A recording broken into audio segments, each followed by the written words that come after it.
Aire saludable. Son las 2:36, 2:37 minutos de la tarde. Hoy es el Día para la Prevención del Suicidio y es un gusto darle la bienvenida al psicólogo, psicoanalista, también defensor de derechos humanos e integrante del equipo de SECODAP, el doctor Abel Saraiva. Muy buenas tardes. Gracias por acompañarnos, Abel.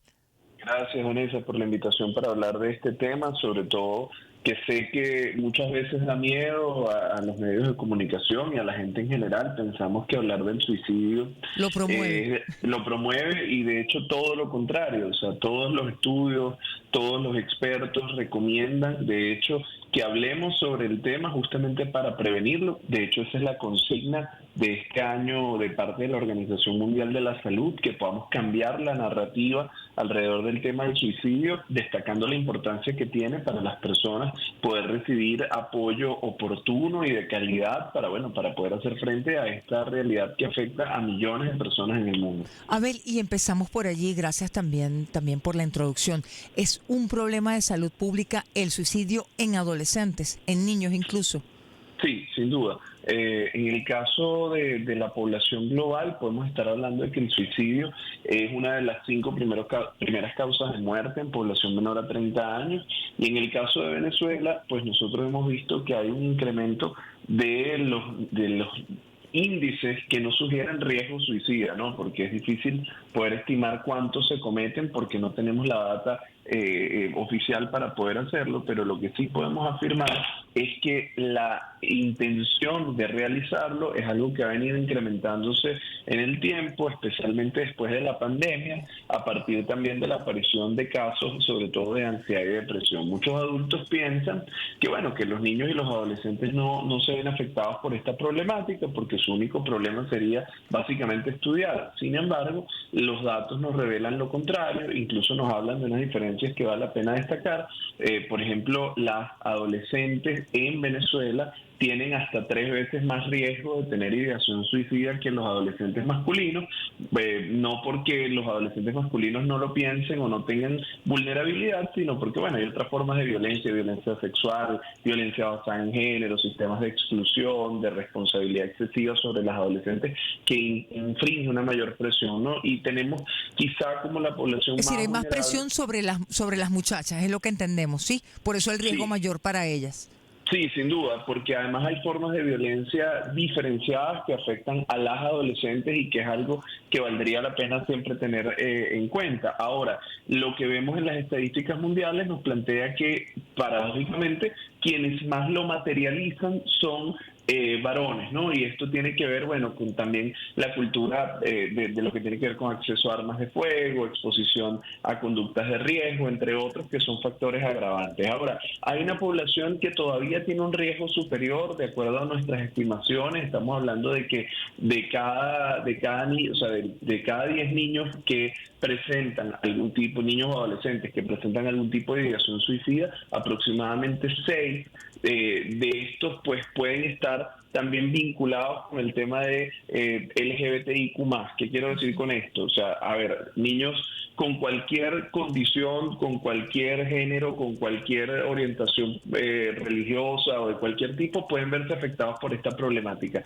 Pero el riesgo más alto está presente en la población LGBTIQ+, y ahí entendemos que adicional a todos los factores que afectan al resto de la población LGBTI se enfrenta a temas de discriminación, a la dificultad de aceptación por parte de sus familias, a menores redes de apoyo, y esto también implica un riesgo muy alto. Entonces siempre le decimos a los maestros, a los papás, que si tienes un niño LGBT, la probabilidad de que aparezca allí alteraciones del estado de ánimo o riesgo suicida es más alto que en población general, por lo que requieres tener allí unos cuidados adicionales y una estructura de apoyo mucho más robusta. Estamos conversando con el doctor Abel Saraiva a las 2:41 de la tarde.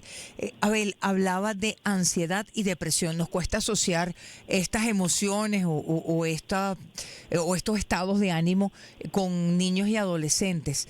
¿Qué las causa? Por ejemplo, en el caso de nuestro país. Bueno, nosotros tenemos un conjunto de factores, ¿no?, que tienen que ver con cómo nos relacionamos con la vida, cómo nos relacionamos con nuestro entorno, y en el caso de niños y adolescentes valdría la pena destacar, por ejemplo, lo que significa el impacto de la migración en el país. Es un tema que definitivamente afecta. Estamos hablando alrededor de 7 millones de personas que han salido. Nosotros estimamos que puede haber cerca de 1 millón de niños afectados por la migración de sus padres. Entonces ya ahí hay un primer elemento. Inciden dinámicas como el acoso escolar, que es sumamente fuerte en nuestro país y a nivel global, pero en este caso es lo que hemos podido documentar acá. La presencia de otras formas de violencia, violencia sexual, violencia intrafamiliar, son siempre factores que van a deteriorar la salud mental de los niños y adolescentes, aunado a prácticas de crianza tradicionales basadas en la violencia. ¿Qué pasa? Que los niños y los adolescentes se deprimen tanto como los adultos. La diferencia es que la forma en que se expresa es diferente. O sea, no necesariamente un niño o un adolescente nos va a decir con estas palabras: estoy deprimido, siento que ya no quiero continuar más, aunque a veces sucede. Muchas veces lo que pasa es que lo manifiestan a partir de comportamientos: baja en el rendimiento académico, irritabilidad, dificultad para concentrarse, autolesiones, entre otras señales que nos advierten que algo más pudiera estar sucediendo. Ahora, y lo que sí podemos nosotros decir, y esto es muy importante, es que abordar este tema en la infancia es clave, porque un niño deprimido, un niño ansioso, es un niño que no va a poder continuar de forma efectiva sus estudios universitarios, sin ni siquiera completar los estudios de bachillerato, corre riesgo de salir del sistema educativo, tiene un mayor riesgo de consumo de sustancias ilícitas. Por supuesto que todo esto compromete notablemente su futuro. Entonces nosotros necesitamos garantizar el futuro de los niños no solo a partir de la existencia de escuelas, de servicios de salud públicos, sino que tenemos que garantizarla a partir de justamente hacer que las escuelas y los espacios familiares sean seguros para que los niños puedan desarrollarse. Entonces, en ese sentido, creo que invertir en salud mental para nuestra población y en especial para los niños y adolescentes es quizá de las mejores formas de inversión en el futuro del país, y creo que esa es una deuda que tenemos pendientes los venezolanos, porque es un tema del que hasta hace muy poco no se hablaba y creo que todavía tenemos mucho que decir. A ver, cuando usted hablaba de la ideación suicida en el caso de las niñas o de las adolescentes y del hecho suicida en el caso de los varones, los adolescentes, ¿qué hace que se pase de la ideación al hecho de pensar, bueno, voy a hacerlo, lo hago? Qué buena tu pregunta, Vanessa, porque una de las cosas más importantes de determinar, y para quienes nos escuchan puede ser relevante, justamente es entender que hay como 3 grandes bloques que tenemos que identificar. El primero son los pensamientos de muerte. Estos pueden aparecer en personas que de hecho no terminen atentando contra su vida, sino que se cuestionen la existencia. Luego tenemos las ideas suicidas, que se dividen en 2 tipos: estructuradas y no estructuradas. Las no estructuradas son aquellas en las que la persona no quiere vivir más, pero no tiene un plan. Estas tienen un nivel de riesgo moderado que debe ser atendido, pero aquellas que ya constituyen una emergencia psiquiátrica y que deben ser atendidas sin ningún tipo de demora, que debe movilizarnos como familia, escuela o sociedad de inmediato, son las estructuradas, es decir, donde hay un plan. Mientras más estructurada está la idea, el nivel de riesgo es más alto, porque implica que la persona ha tomado en consideración seria estos asuntos. Ahora bien, esto es un indicador de riesgo que nos ayuda a decir, mira, esto no puede esperar para mañana, esto tiene que ser atendido hoy, o nos da chance de hablar con la familia. Pero cuando hay ideas estructuradas es un criterio de emergencia. Ahora, importante también desmitificar, no siempre la persona que va a cometer un acto suicida deja una nota, da todas las señales. Cinematográfico, ¿no? No.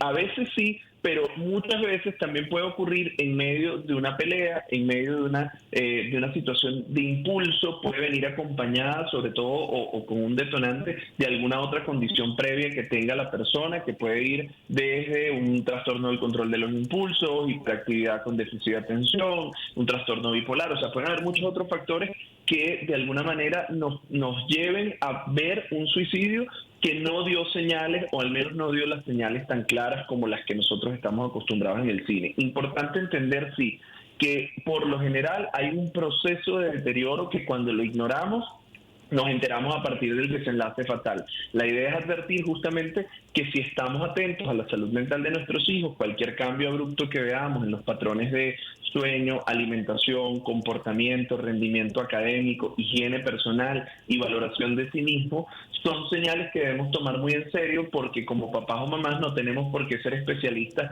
en el curso de la enfermedad mental, pero lo que sí tenemos es que saber que cuando alguna de estas señales de alarma se activa, es momento de buscar ayuda, porque si bien puede no ser un cuadro que conduzca al suicidio, sí puede ser un cuadro que requiera atención clínica para evitar justamente este tipo de desenlace. ¿Qué hacer en estos casos? Por ejemplo, cambios en patrones de sueño, cambios en patrones de alimentación, cambios en la higiene personal, rendimiento académico que desciende. ¿Qué puede hacer la familia?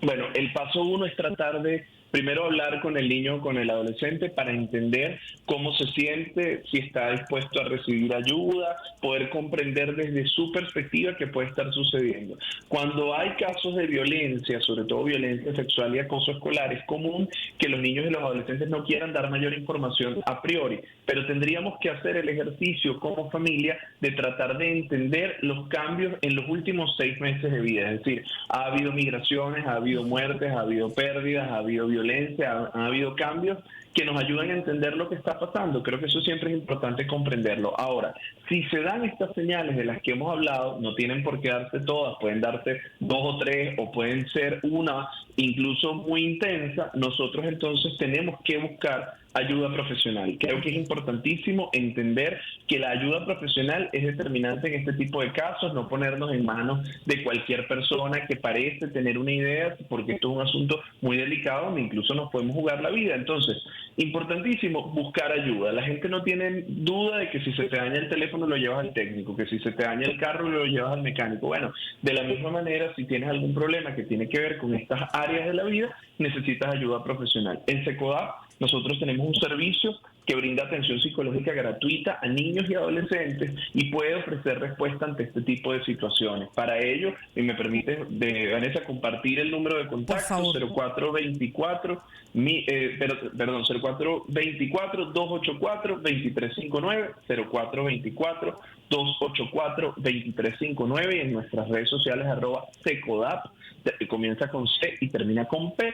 Ustedes van a poder solicitar el servicio de atención psicológica que tenemos justamente para ayudar a prevenir. Una buena noticia en medio de todo esto, Vanessa, es que fíjate que nosotros tenemos desde el 2017 atendiendo casos, atendemos aproximadamente 13,000 al año, y puedo decirles con toda seriedad que cuando un niño recibe la atención psicológica oportuna ante este tipo de eventos, el riesgo de que el suicidio se materialice se reduce considerablemente, por no decir que se elimina por completo. Entonces, importante saber que si tenemos un niño o adolescente en casa que atraviesa una situación como esta, es momento de buscar ayuda. 13,000 casos al año en general para este servicio de atención psicológica, ¿sí?